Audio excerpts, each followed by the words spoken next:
This is On The Wire, Racing TV's podcast for the best racing previews in association with Bar One Racing.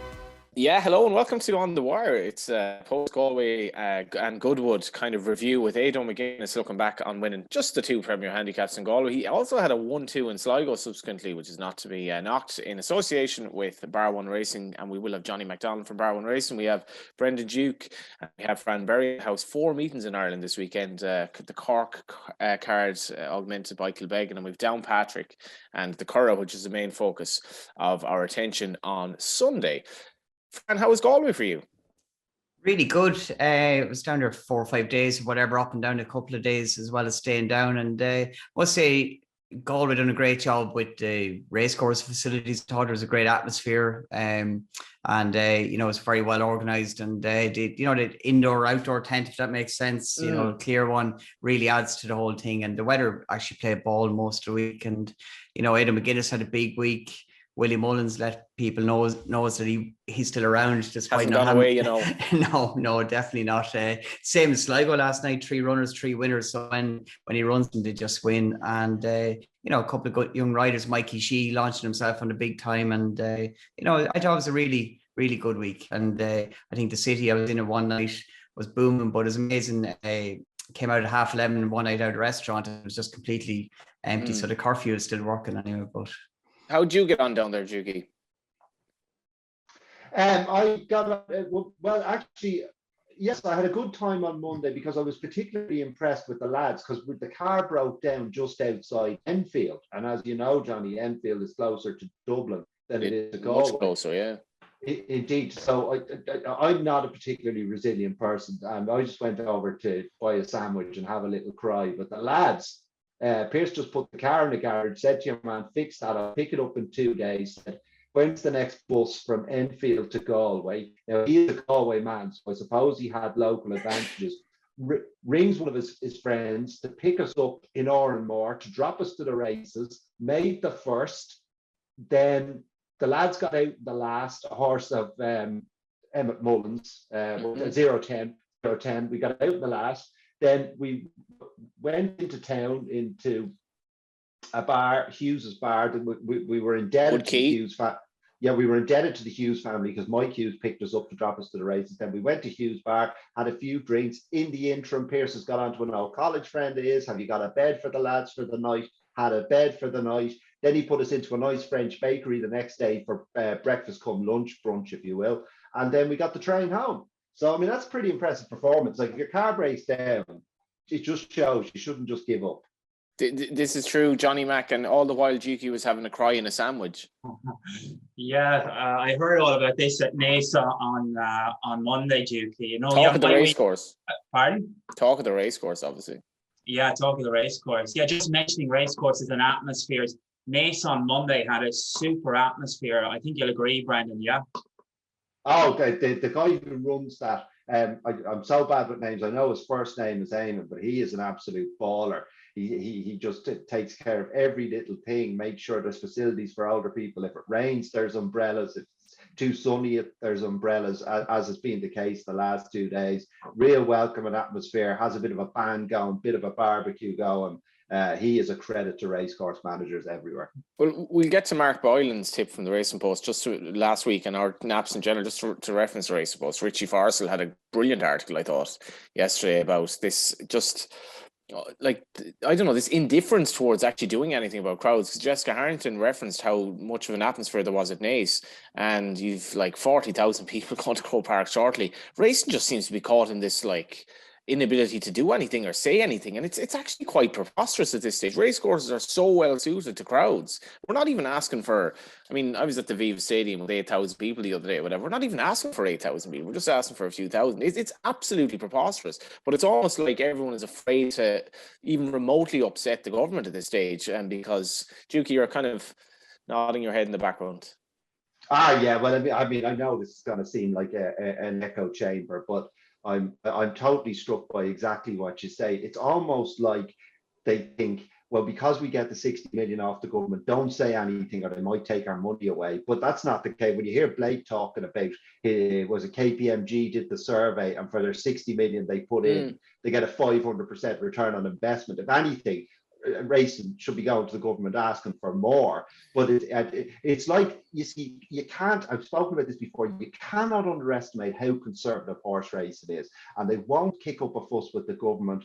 And then when the Ayatollah says something, they won't. Like, I had a thing yesterday in Leopardstown, this is just a small, if you'll indulge me, where I was standing around the parade ring having a gasper. And there's a guy who goes around from. I thought you'd given up the cigarettes.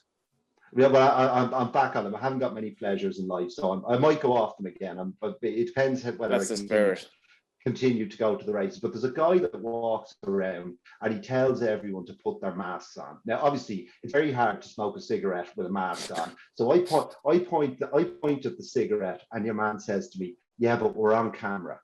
And what they should be saying, now I don't blame that guy, that's his job, and they are the instructions that they're getting from government. But what they should be saying to government is, why do people have to wear masks outdoors? Because they're not going to get an answer that's going to satisfy them. So basically, they're just having to annoy their customers to put their masks on outdoors when everyone, like, you'd have to be lobotomized to wear a mask outdoors. You're a million to catch it. It's absolutely preposterous, and everyone at Croke Park for Galway and Mayo bar, maybe 1%, nobody's wearing a mask. The same thing at the Viva Stadium. Good. So if the masses are behaving like that, Jessica Harrington made a good point here. I haven't been racing, for example, in a year. It's gone out of my habit. It's not a habitual thing for me to go racing anymore, and I'm somebody who goes racing regularly. And I've gotten into a habit now of not going racing. An awful lot of people have as well, and we're basically teaching them that this is all right. But obviously that is for another day. The naps last weekend, this is not going to take long because 3 of us went for Baaeed. Johnny Mac, let's get the excuse in early. I thought this was an absolute mess of a race for him. He was drawn 1, but he ended up kind of in midfield. He ended up wide. Not necessarily blaming Colin Keane, who's arguably the best rider around at the moment. But I thought he could have won the race, just didn't work out for him. Yeah, he got very lit up. You might agree. I thought he got very lit up mid-race as well. He ran on well on the hill, but he just raced too keenly. Little bit quirky. Fran, you went for Sassified. It was obviously disappointing. Yeah, he was disappointing. Probably wants to cut in the ground, but it was well supported. Plenty of confidence behind him, but typical Galway, didn't happen. Yeah, it did happen though for the Galway Hurdle and plate winners. We spoke about this last week. Let's have a little bit of a recap on the 2 big winners of the 2 big jumps races of the week. Racing on the long run in, 2 furlongs to go, and Royal Rendezvous is 4 in front of Assemble Kashari, Modus Easy Game, and then the Shanter, Durassa, the West Awake, and Ben Dundee and Snugsborough Hall, but brought over to the near side by Paul Town and his Royal Rendezvous. Kashari on the left, Easy Game is staying on in between horses, and Modus isn't out of it. It's Royal Rendezvous in front in the closing stages. Royal Rendezvous is returning to win the 2021 Tote Galway Plate for Paul Town and Willie Mullins. What a race to get up and running in at the festival. Easy Game, Modus, and then the 4th will go to the judge.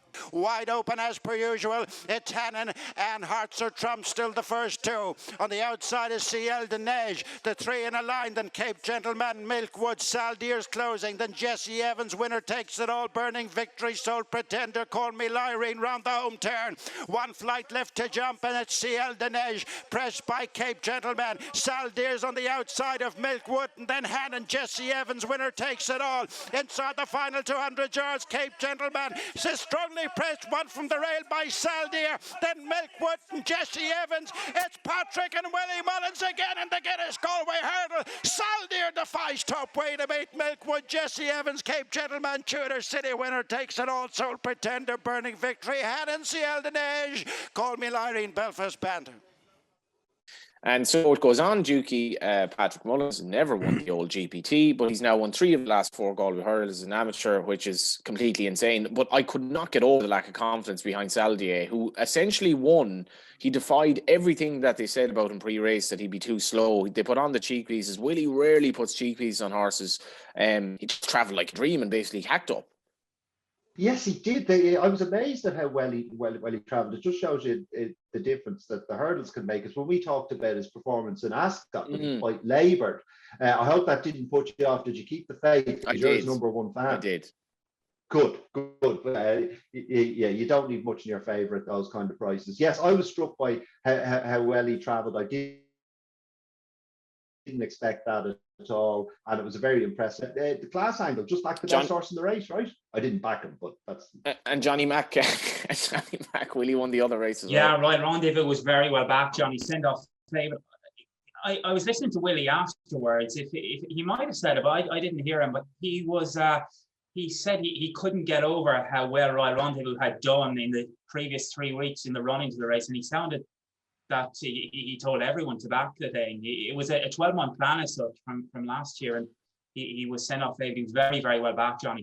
It was a bad. I suppose one thing, Fran, that I noticed from the race, just the start of the Galway hurdle, it's kind of like, I don't know, it's like 100 people going out to war or something. It was just insane, and they were battling and jostling for position, and I'm sure there were a million hard luck stories in the race. It's all about the start around Galway. You need to get away, get your position. And I suppose one thing that's been overlooked in some respects is the second, Milkwood, an English trained handicap hurler coming over, ran a very good race to be second. If that doesn't encourage English handicappers, whatever graded horse, to come over for the big pots here, you know, I don't know what will. Fair play to Neil Mulholland. He brought Sam Twiston-Davies over to ride, and he got a huge payday in second. But into the winter, lads, come over and give it a go in the handicaps at least, I'd say. Before we get to Ado McGuinness, I just want to look back at this because this is a horse that's, I think, kind of half lighting up our lives at the moment. Willie Haggis, his horse by Sea the Stars, was basically tried to avoid the best company, but was absolutely sensational again at Glorious Goodwood.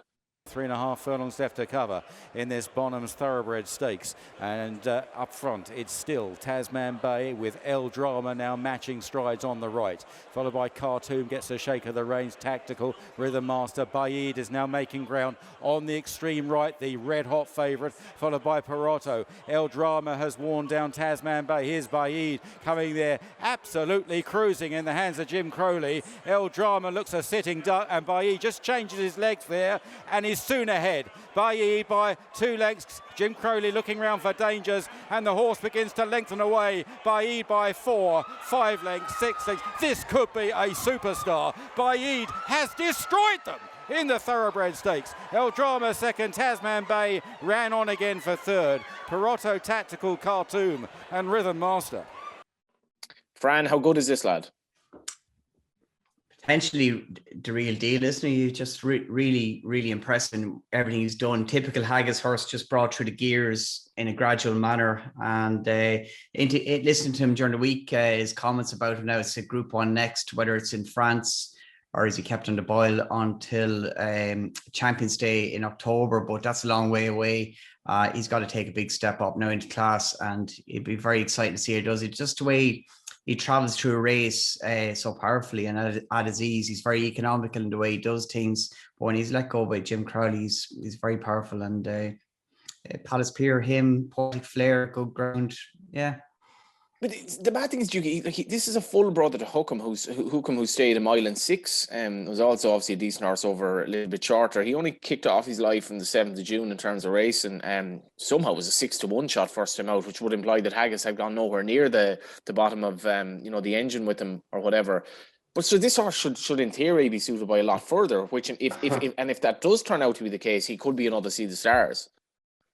Well, I mean, I probably should be trying to slow down the hype train, but it's really, really difficult to do it, because I was struck by, Fran mentioned how well he settled in Goodwood, and that is a fact. But he was quite keen the previous time in Newmarket, so that's understandable for a horse who's only started his career back in early June, that he's only starting to put it together. And then people are cribbing the form. I suppose when you're talking about a horse who we're thinking, could this be a 130 plus horse? And that's not impossible. You have to say it was a Group 3 he ran in. But the second, El Drama, who he put to the sword, he's no mug. Like that Chester form at its level, back when he bit, what was that, the D Stakes, beat Maximal, Earlswood, Fox's Tails, Yibber. That race has worked out pretty well for a Group 3 stroke listed. And he's just travelling all over them. He's settling better. As you say, he should improve stepping up and trip. I mean, European flat racing, particularly English and Irish flat racing, is just in such a good space at the moment. Fran mentioned a couple of them there. You can throw in a day, or you could throw in Tarnawa, who bolted up last night. Like the end of this season, it's mouthwater and stuff. It really is. And actually, on that, Johnny McDermott well referenced just what Dukey said there after Tarnawa's win. She drifted from 1-6 to 1-2, which, to be fair, was kind of understandable because he said he left her fairly short and so on and so forth. But I've referenced before, just if Aidan O'Brien had runners in the Champion Stakes alone, you could have an 8-runner race with one of the best Champion Stakes renewal of all time. And that's not to mention all these other horses who may or may not be in the race. It's a good time for racing in Europe.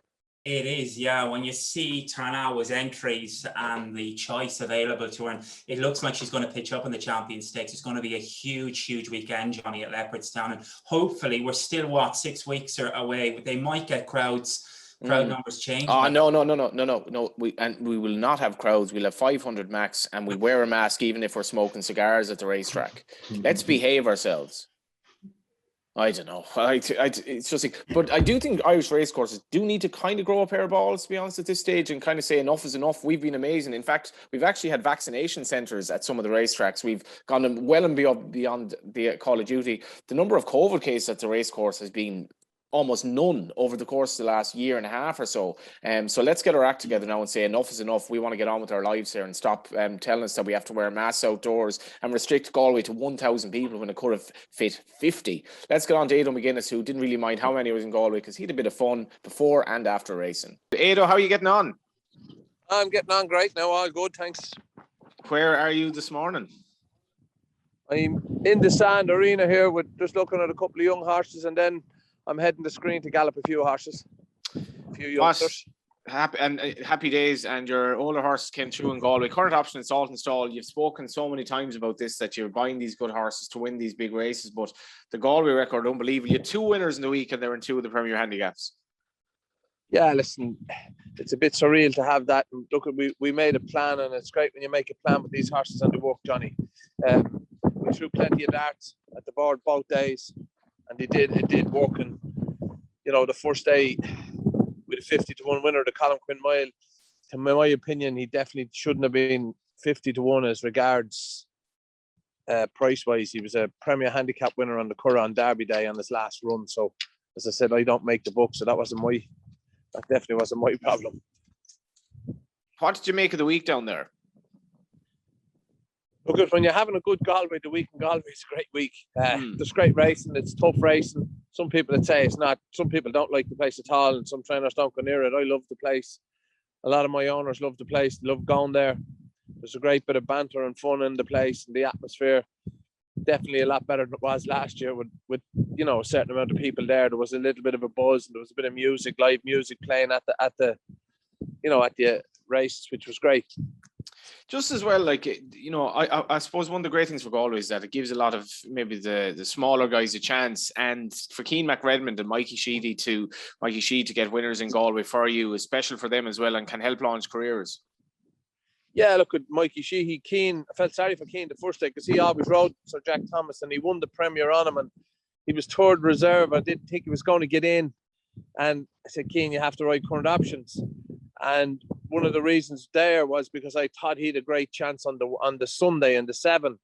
So with the 7 off him in the mile, I thought, look, he'd have a chance as well, and he didn't run too bad. And when the ride when Sir Jack, I was surprised he did get in, but I spoke to Declan McDonough and he said Mikey Shee was top class claimer, and we were always going to claim off him because we felt he got 7 for winning up the Curragh, and with a Keen 7 off him that day, so he would have had basically nearly £14, but he definitely won. He won with plenty in hand the last day, It's people might forget the horses, we'll say, that they also ran, so to speak, but how important is it for your business model that, not only have you 2 winners, you have a scatter of horses finishing in the money in these races as well in Galway? Yeah, look, as I said, I've said to these horses had good chances with great draws on Sunday for 4 of the horses or 3 of the horses, and the draw is crucial down in Galway, and if there's no pace and you have a low draw, well, then you have a savage chance. If you have plenty of pace, look at high draws can, because definitely if there's a lot of pace on in a race in Galway, it's the best horse will win the race if they get well spread out. But they're good horses, and I've told all the owners that that went there. We said, look, they all had equal, in my opinion, did equal chances as regards doing well in it. Did you go? You went to the sales lately as well and spent a few quid. Yeah, we bought 4 horses in Newmarket there last month. We bought a horse called Brinksky. We've just haven't finished, so I think we've 10% left of them to sell. We bought another horse, a very nice horse, Pierre Le Pen, a real our type of horse, high class horse, as a 2-year-old, won a Group 2 and lost his way a little bit, but very lightly raced. I think it only 5 or 6 runs. And I thought we ran him in Nace because we came out of Roger Variance, and Roger had said he'd got him ready for the Wokingham, and he took him out because of the ground. So we knew he was very fit looking. I was delighted with his running Nace the way he finished, and he'll probably go to Champions Weekend for the Sovereign Path, but we're going to give him a run in Tipperary in a rated race previous to that. And who are the other 2 then? We bought another horse out of Mark Johnson's. We cast a rated him, and he was a winner, rated 73. Nice horse. He's a funny name. I can't pronounce it, so I'm not going to say it. I won't hold you to that. He's a Sheikh Mohammed horse, or not Sheikh Mohammed. He's a Hamden horse. And then we bought another horse. He runs in Cork tomorrow, and he's Stravinsky is his name. Gontanovsky. Yeah, Stravinsky. He came out of Spence. I think it's Richard Spencer's yard, and he had a bit of form, and then lost his way. So we're just hoping that that we can pick it back up. He wasn't an expensive horse; he was a cheap horse. So hopefully it'll do okay. It's kind of like the football manager who has a budget as well. Like I remember Wimbledon back in the day, they had to buy players at kind of value prices and then sort of sell them on. You're obviously not selling them on, but there must be a bit of crack and kind of intrigue about getting these horses and hoping that it works out. Yeah, look at it. I could go to the sales and buy a yearling 25, 30 grand, maybe 40 grand, and he mightn't be any good. If I can sweeten these horses up, these horses pay for themselves, and lads have a great bit of fun. And, some of these horses have brought them around the world. We've made entries there for a couple of horses in Turkey there next month. So there's a possibility we could travel out there. So we're open to travel anywhere if the races are there to suit the horses. And I think these horses, the likes of Current Option, he'll definitely go to the Middle East at some stage, before the year's out. And we've sort of Harry's Bar there and KCU, like all them horses will travel before the year's out. And, one draw with them horses away out foreign, and, you've a lot of money got. What's the prize money like in Turkey? There's one race there, is 140, 150,000 to the winner. It's on grass. And then there's another race on the all-weather there that's worth 50 or 60 grand. You get a little bit of an allowance to travel out now. It still probably cost a few quid, but it won't be that expensive. And just finally on the purchaser horses, how much do you depend on talking to the previous trainer or talking to previous connections and that bit of trust that he or she might tell you, this horse has actually lost his way a bit, but he's sound, or that they don't put you away, I suppose. Look, at the certain trainers we don't buy off, right? And because we find we can't improve them, or I'm not saying we can't improve them, we just don't come back. They're hard on. There's some trainers we love buying off because we know we can get. It's not that they're bad trainers. They're easier on the horses. Some guys are very hard on the horses, and they're just hard to get back. And it depends what price you go to then to really realise then what you're going to do. And just going on to the racing, so at Cork tomorrow, the beauty of a horse like Current Option will say he finished 7th in the Galway Mile, then he wins on the Sunday, but then within a week you have a listed race to target, albeit a lot smaller pot, but you're going with the Platinum Stakes, 242. I know there's a lot of rain on the way. I thought this horse had a very good chance of following up and adding a few more quid to the pot. Yeah, look, at the very start of the year there, we were campaigning him. We campaigned him in a few of them. He ran a cracker in the Gladness, but these horses carry penalties all year, because they're older horses, and the 3-year-old's getting a lot of weight off them, and he doesn't carry his penalty because it's a year since the race, so you lose your penalty after the year. So it just puts him in with a great chance. He's 110. He's out of handicap company, so we sort of felt that this was the race to go for, and that's why we've decided to go there with him, But he as I said, he's a 110 horse now, and that's a Group 3 listed horse now with a rate like that, and hopefully you might nick one of them somewhere along the line. I've tipped up She's Go Company, who was running in the 7 furlong handicap. If I can get the time here, or whatever time. Yes, she's running in the 350. She's interesting. I'm kind of following this horse, Ado. She's obviously fast company. Seems like she's very trip versatile, because the last time she ran at Cork, she actually stayed on over 1 mile and 2. She's run over shorter and run very well since. This is a straight 7, which will be interesting. I think the straight 7 down there is a tough 7 now. It's not an easy 7, especially in them low grade handicaps, because they go quite hard early doors. She'll handle a bit of juice in the ground, and I think she'll stay at it well. It's her first time over a straight distance, Johnny, but you know, over a straight, she's always ran around the bend. But I think she'll handle that well. She's been a little bit unlucky, this filly, and I keep telling the guys that own her, they're from England, and I keep telling them she's going to win. But I think hopefully tomorrow could be her day, and I'm very happy with her, and she's eating a lot now, so I'm very happy with her. You're talking about the straight 7. Did you keep on the straight and narrow yourself during Galway? Hello, I wasn't too straight now. About half to Yeah, you have to celebrate these days, don't you? No, we did great. I stayed down for a few days, because I always take a few days off for Galway. Really enjoyed it. Galway's a fabulous place for restaurants and everything. I'm a bit heavier than I was, and I ain't too light as it is anyhow. But no, we had a great time, and the guys were over from England, the Dooley brothers, and that James O'Sullivan, our yard sponsor, was over as well, and his family. So we had a really nice time, and we really enjoyed it. Best city in the world. You tell me you'll have 4 entries Sunday. You tell me you'll have a couple of runners. Yeah, we run in KCU and Harry's Bar in the Group 2 on the Group 2 or Group 3. Yeah, Group 2 on Sunday. Or the Group 3, sorry. Very happy with both horses. I'm looking forward to getting KCU back. I was disappointed in Galway or in Ascot with him. We found a little bit of a problem, and I think we have it ironed out, and I was very happy with his piece of work the other day up to Curragh, and I'm looking forward to a big run. Beautiful stuff. And finally, how are your strawberries this year? Not bad there, Johnny. If you just have a look at them there, do you see them? Beautiful. Getting hungry looking at them here. They're all good. It's been plenty. It's great weather for them. It's have been fabulous weather for them there all year. So look at they're doing well. Thanks a million for your time, Ado. Cheers, Johnny.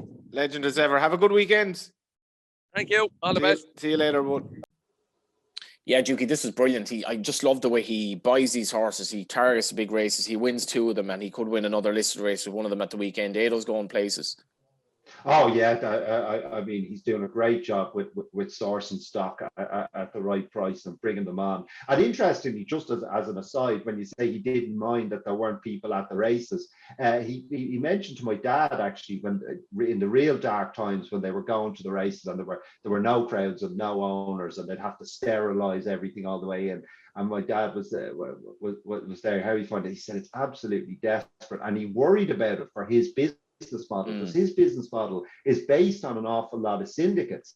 And he said, but you're going well and having winners. He said, yeah, but that's important, but it's also very important that the owners get the day at the track, because that's why they have the horses with me. So now he's got the owners back, he has the horses still flying. I think he spent 140 grand on a horse out of variance there, so he's getting better and better stock. Yeah, sky's the limit for Ado McGuinness. It's great to see. He's infectious as well, Johnny. He just has that kind of get up and go attitude, and you know, I don't know. I always enjoy listening to him. Last time I was there, he gave me a beautiful punnet of strawberries. Obviously, I obviously ate with a lot of enjoyment, but no strawberries this time. But he's in good form. Yeah, he seems like a fella. You have good crack with him of a night out. He's a real guy next door. But interesting where he's buying his horses. Fran, you might even come in on this one. Like, he's buying them from big yards. And I've heard people over the years maybe say that buying them from those big English flat yards, it's very hard to do something to move on with them from that point. Not necessarily. You got to do a good bit of homework on it. You probably need to have a contact or two in them yards just to tell you, what's missed a bit of time. Given they're usually owned by big owner breeders, they're going at the end of their 3-year-old career unless they're really top notch. It's the cycle, for every 2 years, the new batch comes in. So they're going to be sold. They're very, very well bred. It's just landing on the right ones, because generally the way horses are now, they're getting better at age, 4 or 5 year old. It's just picking the right ones. And I think Ado, has a big asset in his assistant, Stephen Thorne.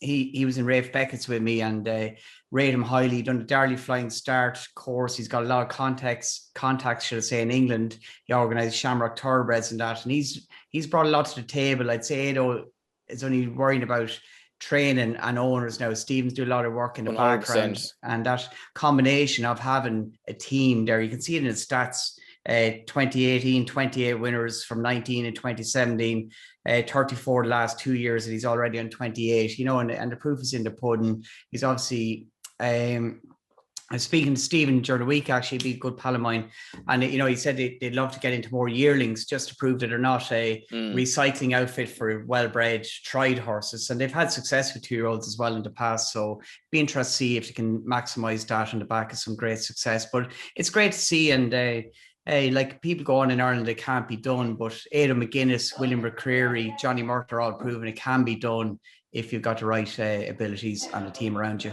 100%, and I think sort of rising tides do lift all boats to an extent as well. Your standards have to be brought up if there are some very good trainers around you. Let's talk Cork. The Platinum Stakes is one of the races at Cork in which Current Option, we obviously heard from Ado there, one of the big races at Cork, and we also have the Give Thanks Stakes, which is 4:55 on Saturday. Starting with you, Fran, on the Cork card.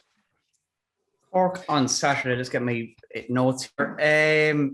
The Platinum Stakes, Current Option back on that track, 7 furlongs, will suit him very well. A lot of rain though, down south. Tipperary be soft, heavy today, and I'm going to work off Cork like it will be proper soft ground. And I'm very interested in Urzajan, trained by Dermot Weld. I think he's very effective with a cut in the ground. He won well in Gorham Park, wasn't it, early in the year, and blinkers are on him. I would give a mention Quarantine Dreams, trained by Ken Condon, stepping up in trip. He's by Make Believe. He's been a bit of a revelation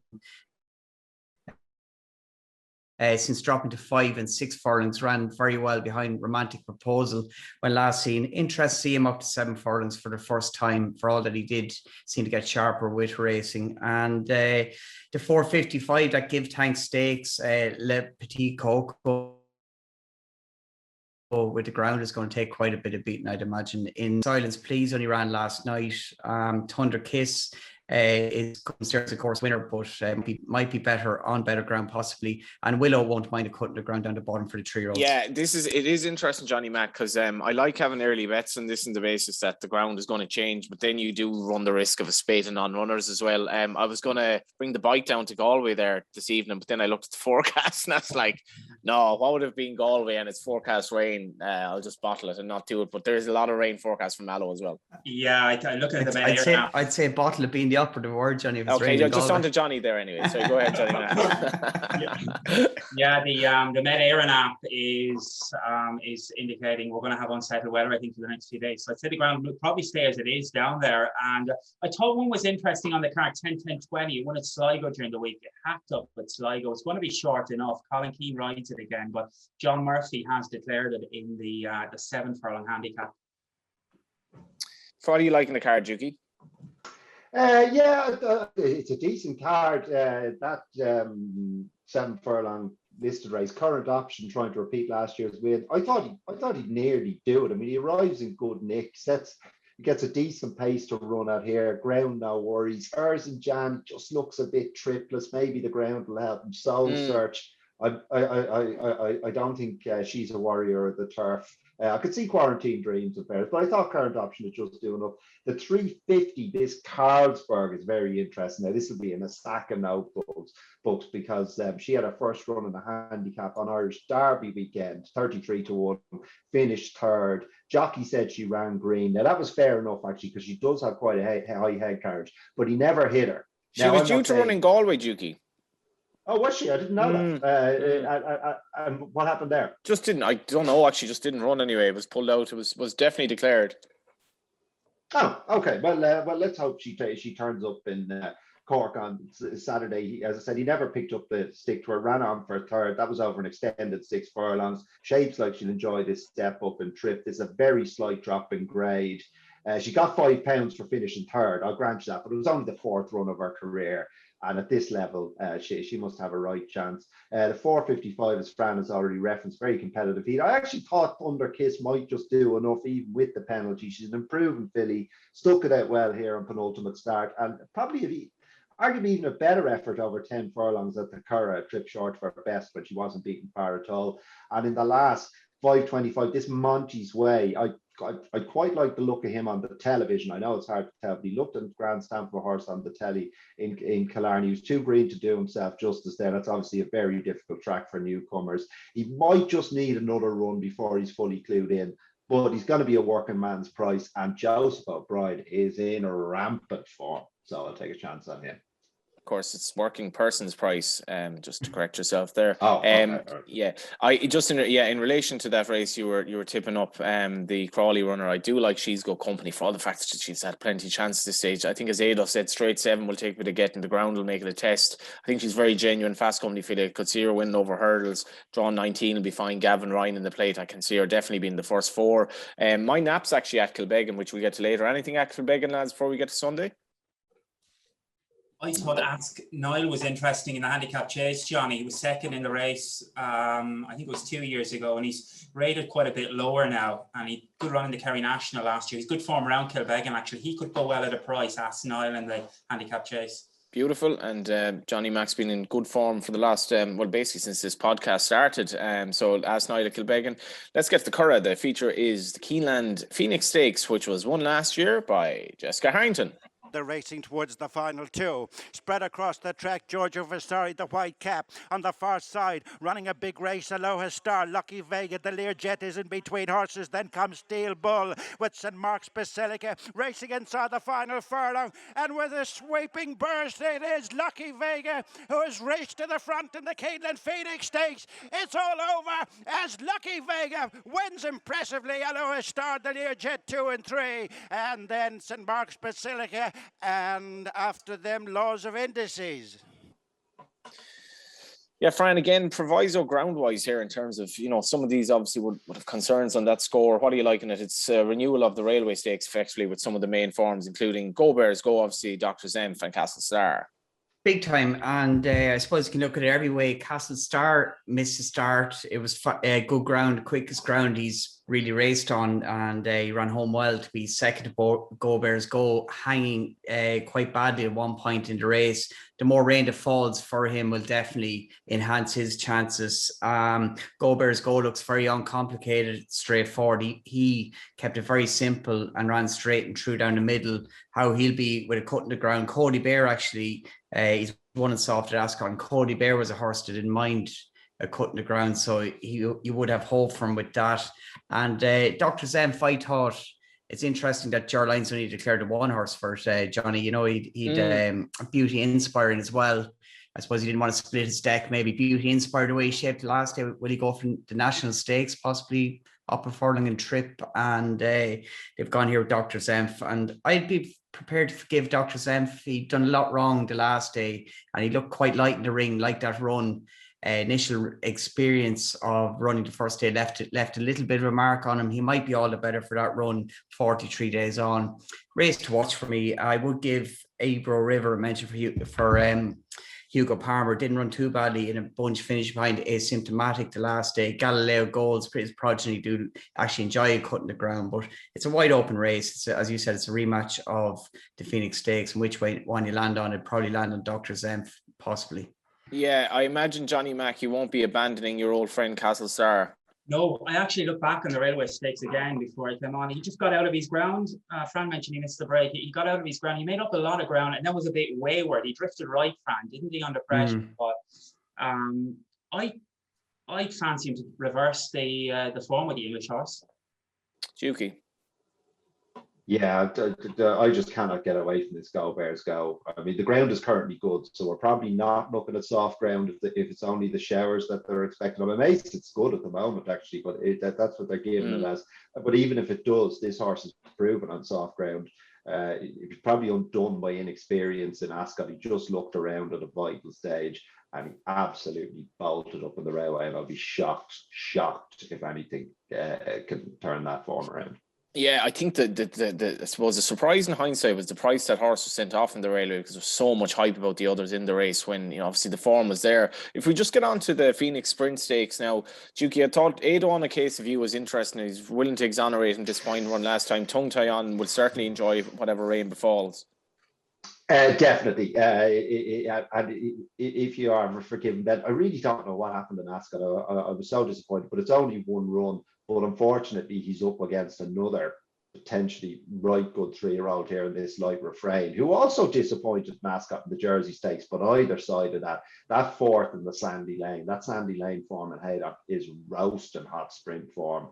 Again, we give him a pass on the Jersey, and again, arguably a career best in York last time out, an improving sprinter, 3-year-old, and I thought he'd be hard to beat. He'd be favourite, but yeah, and that's the mad thing for Frankel as well. He just gets all sorts, like a smart filly here, 6 furlong filly, and obviously she's gone from, looking at her here, rating of 84 when she started off in the all weather in her first like non-race out of maidens, and now she's raised 107. Well, I suppose. Sorry. Go ahead, Dukey. I suppose just Frankel's getting just such a range of mares that it's likely to happen. But are you getting a range of mares of late? Are you back on the single train? I'm not trying hard now. Right, that's a no. Fran, what do you make of this? Really interesting race. Romantic Proposal back up in the 6 furlongs would be very interesting, won't it? I think Chris Hayes got a lot of stick that wasn't really warranted at the Curragh over 5 furlongs last day. Things didn't happen. He made the wrong choice to furlong pole, but the die was cast with the pace collapse in front of him at the vital stage. Back up 6, given the way she's ridden, will definitely play more to her strengths as it did when she won Derby weekend. But look, William Haggis, when he comes over to Ireland, you have to have maximum respect. And that day she won in Nottingham light refrain, it was really taking the turn of foot she showed after a slow start. We'll give power under me for Ger Lyons to mention as well. And if the ground gets soft, Gustavus Weston is definitely a player, but I'd be like Dukey now. We've had heavy showers in the Curragh, but nothing like what they got all over the country, and I'd be working off the ground being good, maybe good to yielding, something like that. And it's a race I'm very happy to watch. Romantic Proposal, she's 5 or 6 to 1, you're going to get your each way price. Yeah, Gustavus Weston, as you mentioned as well, Joe Murphy just had a really good season, and horse is a bit of a standing dish around the Curragh. Johnny Mack, what do you like, and what do you like in the rest of the card? It's a good Curragh card. Some regular characters as well, and some nice 2-year-olds to start off things. Yeah, I love these maidens. The Curragh should be, they'll probably throw up good horses. Corky Good Joe, Ger Lyons' filly had a good run at Leopardstown in the winners race. She's got to meet a couple of winners there. Aidan O'Brien's Concert Hall. I thought Corky Good Joe ran well in that. She did run well behind what looked a smart filly at Leopardstown, and that's the one I had marked down. Dukey, I'm sure you'll be loyal to Shark Bay in the first. He was just funny enough race last time. He raced, I don't know, is he maybe a little bit lazy or whatever, but he was basically off the bridle the whole of the second half of the race, and yet he was done on the line after. He had a soft enough lead, but are you keeping the faith? Yeah, it's such a difficult. Is he not running tonight?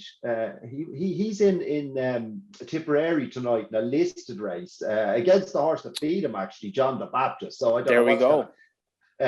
But I backed Shark Bay that day, and whatever betting experience, he got an absolute solo in front. I still don't know how it got beat. I basically started forming an orderly queue to collect my winnings with your mask on. Indeed, and then I thought I burgled the price about Shark Bay here with my mask on, but then I had to burn the docket. So burglary is allowed, but you have to wear your mask. Yeah, indeed. I don't know what's going to happen in that listed race tonight, but so I assume he probably won't show up on Sunday. So what else? Anyway, that was a long time. This 440, so this Tosh Zoo is going to be very popular. This is a 3-year-old, relatively inexperienced, looks like it could be on a competitive mark, but I think I might chance for Pedro. I feel like I'm going to get a chance price about Pedro, and the form of his win in Cork 3 runs ago and his third in the Curragh suggests a mark of 94. He's a fairly classy horse at this level, so I feel like he might be underestimated by the market. So I'll chance for Pedro on the 440. Fran, before we get to the naps, anything else in the card at your local track, the Curragh, on Sunday? Yeah, Dukey actually stole my thunder. I like Bo Pedro a lot. Toshi Zoo, will talk about him in a minute. Heavenly Power in the 340. That's a really interesting one for Eddie Lynham. Only one run to date. Ran with plenty of promise and ace over 7 furlongs from wide draw. Back down to 5 fast steady. That could be interesting, and it's not the deepest race at all. And in the 230, that Phillies maiden, keep an eye on Micro Moon, trained by Joseph O'Brien. That one showed plenty of promise on debut, and could well improve a lot for that debut run. Beautiful. It's time for the naps. Last week we obviously created a bit of history with 3 of us going for the one horse, a Dermot well-trained favourite at Galway. What could possibly go wrong? Well, lots as it turns out. But this week, let's start with you, Dukey. The 410, the Phoenix Stakes, Go Bears Go, just back winners. That is strong word, Johnny Mac. Yeah. No, as Casa Star, I fancy to turn around that form. I'm ignoring you, Dukey. Ken Dancer, Charles Burns' horse in the first at Kilbeg, and I'm going to put that up, Johnny. Fran. Toshi Zoo in that handicap, I think, back down to a mile, and Mikey Shee taking the £5 off him. That win over Baseman last year, Tipperary, that race worked out well. He bombed out then over 7 furlongs on the all-weather, but his comeback run at Cork in April, albeit 3 months off, he should go very well.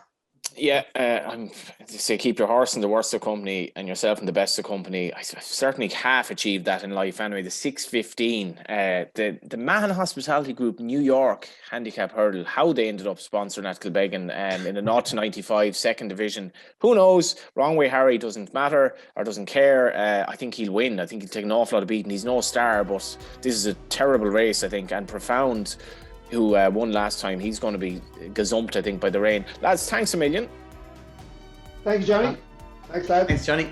Thank you for tuning in to On The Wire Racing TV's podcast, brought to you in association with Bar One Racing. And if you enjoyed the show, don't forget to leave a review, give us a like and subscribe so you don't miss the next episode. And this podcast is available on video format in all its glory on YouTube.